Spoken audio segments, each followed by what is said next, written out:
In this segment, we are going to look at political parties, primarily the two dominant parties, Republicans and Democrats. We will consider the factions within the parties during the late 19th century. We will also explore the shift in focus of the two parties over time and consider briefly some third parties that arose during this period. The Republican Party at this time was divided into two main factions called the Stalwarts and the Mugwumps. The Stalwarts adhered stringently to party orthodoxy, resisting changes to the established platform. In contrast, the Mugwumps were characterized by their willingness to engage in compromise and often held more moderate views. The etymology of Mugwump is rooted in a Native American language, symbolizing a person whose allegiances are split, illustrated by the colloquialism of having one's mug on one side of the fence and wump on the other. In the Democratic Party, there was a geographical schism between Northern and Southern Democrats. The Southern Democrats maintained ideologies that supported white supremacy, continuing the pre-Civil War power structures. Conversely, Democrats in other regions evolved to represent the interests of immigrants, farmers, and industrial workers. In addition to these primary factions, various third parties have played pivotal roles during eras marked by social unrest. These include the Prohibition Party, advocating for the cessation of alcohol consumption, the Greenback Party, favoring an increase in currency circulation, and the Populist Party, championing the causes of agrarian interests and the broader populace.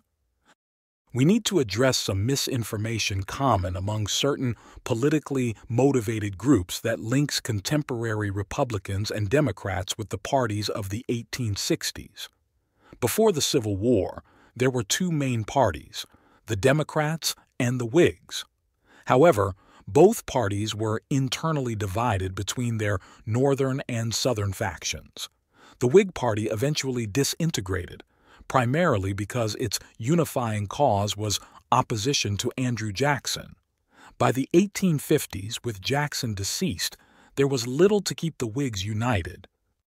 In 1854, a new party was formed, known as the Republican Party, or the GOP, Grand Old Party of Jefferson.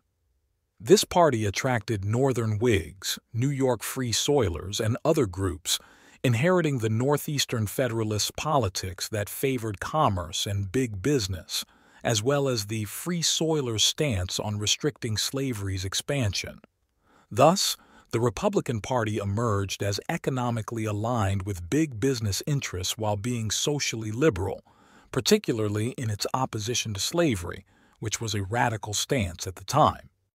On the other hand, the Democratic Party, founded as Andrew Jackson's party, positioned itself as the People's Party, adopting a socially conservative and populist stance. During the Civil War, the Republicans were seen as the party of big business and social liberalism, while the Democrats represented the people but maintained socially conservative views. In the election of 1860, the Republican candidate, Abraham Lincoln, did not appear on the ballot in Southern states. The fact that he won the election without the South was a major factor convincing Southerners to secede. But the South had been contemplating secession for decades, primarily over the issue of slavery and matters related to the institution of slavery. Since the majority party in the South was Democratic, and Democrats eventually regained control after the war, it is reasonable to conclude that a significant segment of the Democratic Party held white supremacist views. But it is misleading to conclude then that the Democratic Party was white supremacist, the party of the KKK, because in the North and West the Democratic Party represented labor, immigrants, and farmers. During the period we are discussing, a new party, the Populist Party, was formed. At first representing the interests of farmers, this party was eventually absorbed into the Progressive Party, a reform-oriented group we will discuss in the next module. The Progressive Party was once championed by the Republican Party under Theodore Roosevelt, but the party jettisoned its socially progressive wing in the 1900s and those policies were eventually absorbed by the Democratic Party, leading to a shift in the political landscape by the election of 1912. The Republicans remained the party of big business but became more socially conservative, abandoning progressive ideals. Meanwhile, under Woodrow Wilson, the Democrats evolved into the socially liberal party while remaining the party of the people. This historical overview highlights the erroneous nature of arguments that claim the Republican Party is inherently the party of civil rights and the Democratic Party, the party of racists based on their 19th century stance on slavery and race.